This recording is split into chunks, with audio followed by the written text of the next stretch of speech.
Good morning.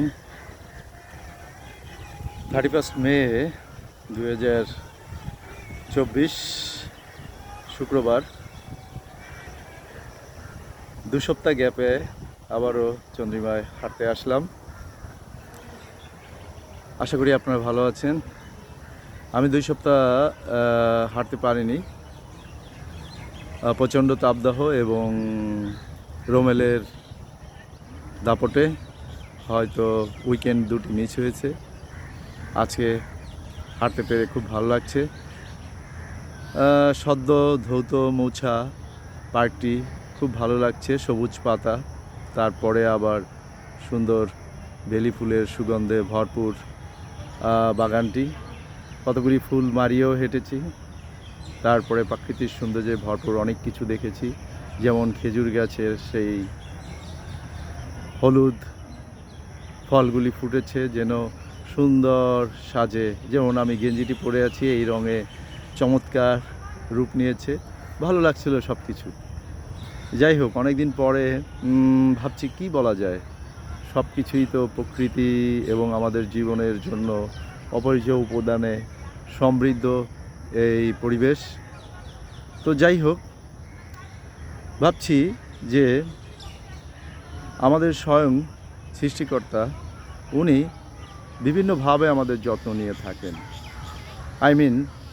আমরা যারা মানুষ, প্রকৃতি এবং অন্য যত প্রাণী আছে, পশু পাখি যাই বলেন না কেন, সমস্ত কিছু বিভিন্ন উপায়ে যত্ন নিয়ে থাকেন।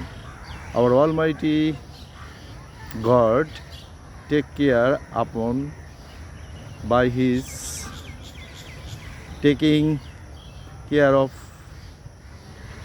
every points, so we could not reconcile it. So today I have reconciled and flush it. So আজকের দিনে যে জিনিসটা আমরা রিয়েলাইজ করতে চাইব সেটা হলো যে লাস্ট রোমেল আমাদের যে এফেক্ট এনেছে বাংলাদেশের উপরে, বিশেষ করে শহর জীবন, মফস্বল জীবন এবং আমাদের সেই পল্লী জীবন তছনছ করে দিয়েছে। আমাদের দৃষ্টিতে তাই মনে হয়, তাই নয় কি? ঢাকা শহর ধরুন না, প্রাণকেন্দ্র মতিঝিল, যারা আপনারা বিভিন্ন নিউজ দেখেছেন, দেখবেন রোমেলের সেই দাপটে এবং তার পরবর্তী যে বৃষ্টি, সেগুলি কিভাবে শহরটিকে জলাবদ্ধতা এবং বিভিন্নভাবে বিধ্বস্ত করে সমস্ত গণসংযোগ বিচ্ছিন্ন করে দিয়েছে। অনেকেই ভেবেছেন কি বিপর্যয়। এমনিভাবে মফস্বল যদি ধরেন চিটাগাং, অন্য শহর, সেই ভোলা, বরিশাল, পটুয়াখালী, যেগুলি ভাটি অঞ্চল, সেগুলি কিভাবে তছনছ করে দিয়েছে, গাছপালা উপড়ে ফেলেছে, দেখেছেন আপনারা। আজকে আমি যখন পার্ক দিয়ে হাঁটছিলাম তখনও দেখছিলাম যে গাছপালা উপড়ে এখনও আছে, অর্থাৎ যারা মেনটেন করেন তারা এখনও কাজগুলি আগের মতন অবস্থায় আনতে পারেনি। যাই হোক, যেটা বলছিলাম, এই প্রাকৃতিক দুর্যোগ কিভাবে আমাদেরকে সৃষ্টিকর্তা এর মাধ্যমে টেক কেয়ার করে থাকেন। এই যে আমাদের শহর ধরুন না, আমরা কি করি, আমাদের অবহেলায় বিভিন্নভাবে আমরা উন্নত বিশ্বের দিকে ধাবমান, কিন্তু আমাদের মন মানসিকতা এখনও সেভাবে উন্নতভাবে পরিগণিত হয়নি। আর তার জন্য হয়তো শহরের আশেপাশে বিভিন্ন ধরনের নোংরা আবর্জনা আমরা চোখে পড়ে। ধরুন রাস্তাঘাটে যখন চলছি দেখি অজান্তে আমরা অনেক ধরনের আবর্জনা ফেলে রাখি।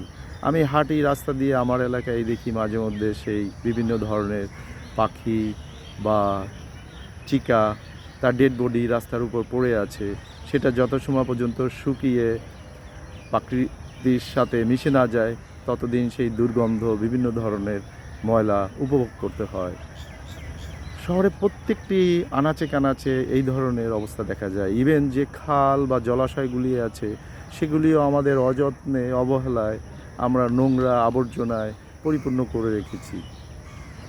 আমরা প্রতিদিন ঘর পরিষ্কার করি, ধুলাবালি না ঝাড়লে আমাদের ঘরটি আমাদের মন মতন হয় না, বসবাসের যোগ্য হয় না। আমরা তাই প্রতিদিন পরিষ্কার করি, আমাদের মা বোনেরা ধুয়ে মুছে সুন্দর করে রাখে। কিন্তু এই প্রকৃতি তার সব কিছু কীভাবে এগুলো ধুয়ে মুছে পরিষ্কার করবে? কে করবে? সমস্ত কিছু যাদের দায়িত্ব আছে তারা কি এগুলি, প্রত্যেকটি গাছ, সেগুলি পাতা, ফুল, ফল, সেগুলি যে ধুলাবালি পড়ছে সেগুলি কি ধুয়ে মুছে পরিষ্কার করার মতন তাদের ক্যাপাসিটি আছে? একবার ভাবুন এই সাইডটা। আমি যে জিনিসটা বলতে চাচ্ছি, রোমেল হয়তো আপনাদের দুর্যোগ করে দিয়েছিল, কিন্তু একবার কি ভেবেছেন সেই যে ঝড়, সেই যে বৃষ্টি, সে কিভাবে আপনাকে আমাকে উপকার করেছে? সে প্রথমত মুছেছে, অর্থাৎ বাতাস দিয়ে প্রত্যেকটি পাতা, শাখা, উপশাখা, প্রত্যেকটি রাস্তার বিল্ডিং, বাড়িঘর, সে এটাকে মুছেছে তার ঝড়ের মাধ্যমে।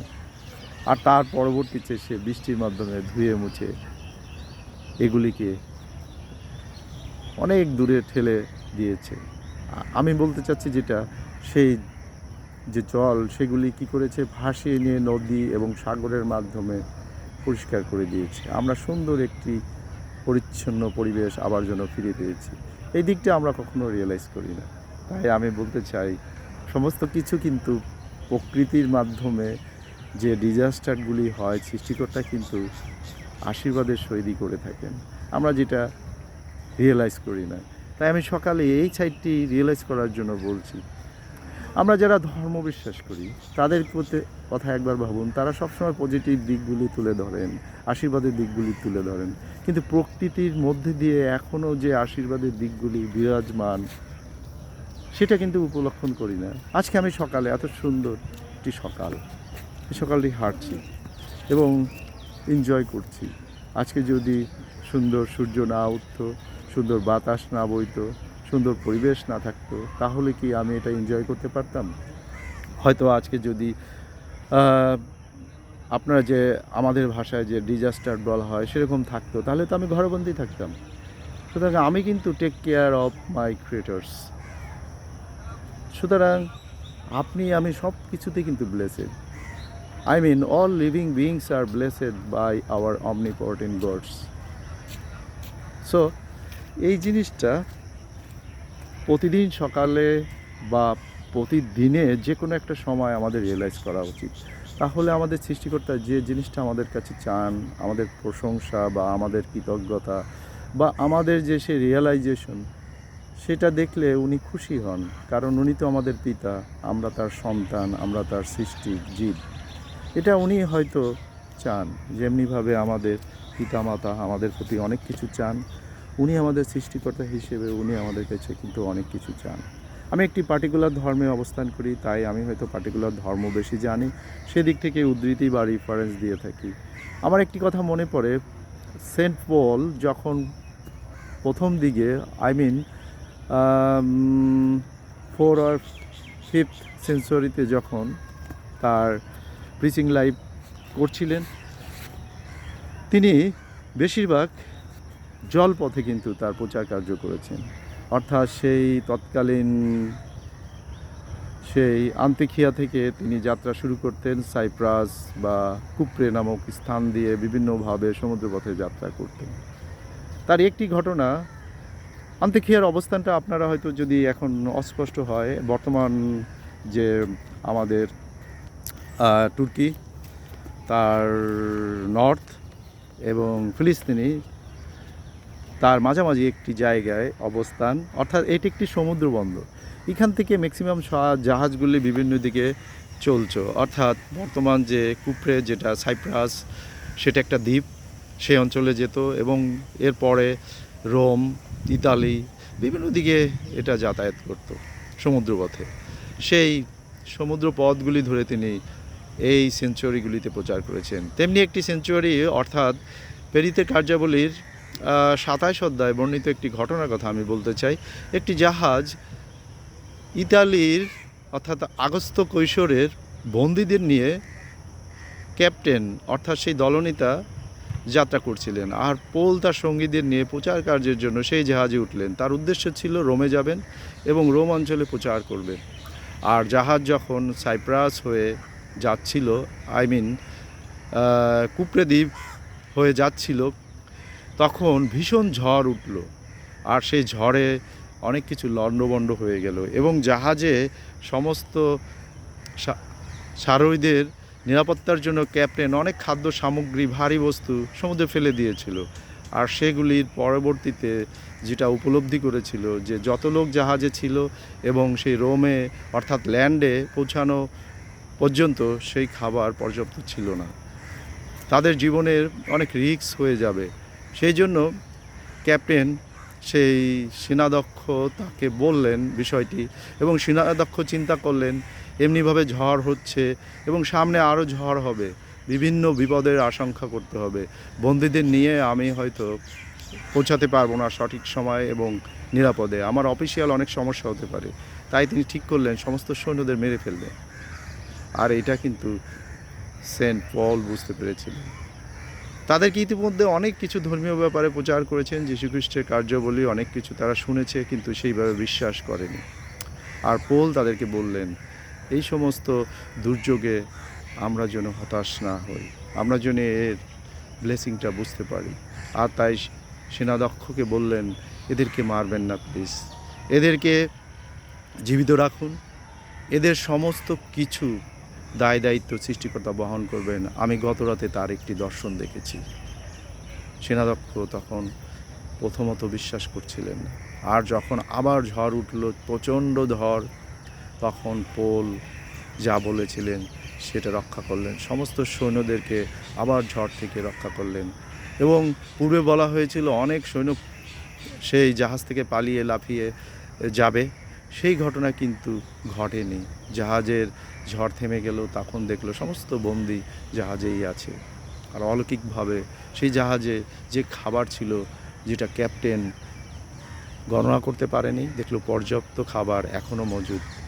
হয়তো সে অবাক হয়েছিল এটা কি মিরাকেল কিনা, কিন্তু সেই খাবার দিয়ে সেই সৈন্যদের আবারও সুন্দর করে সেই গন্তব্যে পৌঁছে গিয়েছিল। আমি এখানে যে জিনিসটা বলতে চাই, আমরা আপেক্ষিক দৃষ্টি থেকে আমরা যে ক্যালকুলেশনগুলি করি, আসলে সেই ক্যালকুলেশনগুলি সঠিক থাকে না। আমাদের অনেক রিকনসিলেশনের অভাব থাকে, আই মিন আমাদের ভাবনা চিন্তার অনেক ত্রুটি থাকে। আমরা যদি সব কিছু পজিটিভভাবে দেখি, স্বয়ং সৃষ্টিকর্তার ব্যাপারে আমরা একটু রিয়েলাইজ করি, তাহলে আমাদের যে অভাবগুলি, আমাদের দৃষ্টিতে যে ল্যাকিংগুলি বা যে সমস্যাগুলি, সেটা কিন্তু দূর হয়ে যাওয়ার কথা। আর পোলের কাছে সেই জিনিসটা সহজ ছিল। আর সেই জন্য সেই সেনাধ্যক্ষকে বলেছিলেন, তিনি প্রথম বিশ্বাস করেননি, পরবর্তীতে ঘটনার আবর্তে তিনি কিন্তু বিশ্বাস করেছিলেন এবং সেই খ্রিস্ট ধর্মকে তিনি গ্রহণ করেছিলেন। সেদিন জাহাজের কমবে সমস্ত বন্দী এবং তারা যারা প্রচার শুনেছিল পোলে, তারা কিন্তু সবাই পোলকে সেই দেবতার তুল্য বা সঠিক ভাবাদী বলে মেনেছিল। আর সেই জাহাজের সমস্ত লোক এই খ্রিস্ট ধর্মে বিশ্বাস করেছিল। এটা একটি ধর্মীয় ব্যাপার, ব্লেসেড ব্যাপার। যাই হোক, দুর্যোগ আপনার জীবনে আসবে, আমার জীবনে আসবে, হতাশ হবেন না। দেখবেন প্রত্যেকটি ব্যাপার সহজভাবে দেখবেন, সহজভাবে মেনে নেবেন, সমস্ত কিছু দেখবেন সুন্দর গতিতে চলবে। সুতরাং আমার জীবন, আপনার জীবন সুন্দর হোক। আজকের দিনটি আপনাদের সবার সুন্দর হোক। আমি যেরকম সুন্দর অনুভব করছি, রিয়েলাইজ করছি, আপনারা ঠিক তেমনি আজকের দিনটি সুন্দর অনুভব করুন, রিয়েলাইজ করুন। God blessed you. আমাকেও ঈশ্বর আশীর্বাদ করুন, সবাইকে ঈশ্বর আশীর্বাদ করবেন। নমস্কার, ধন্যবাদ।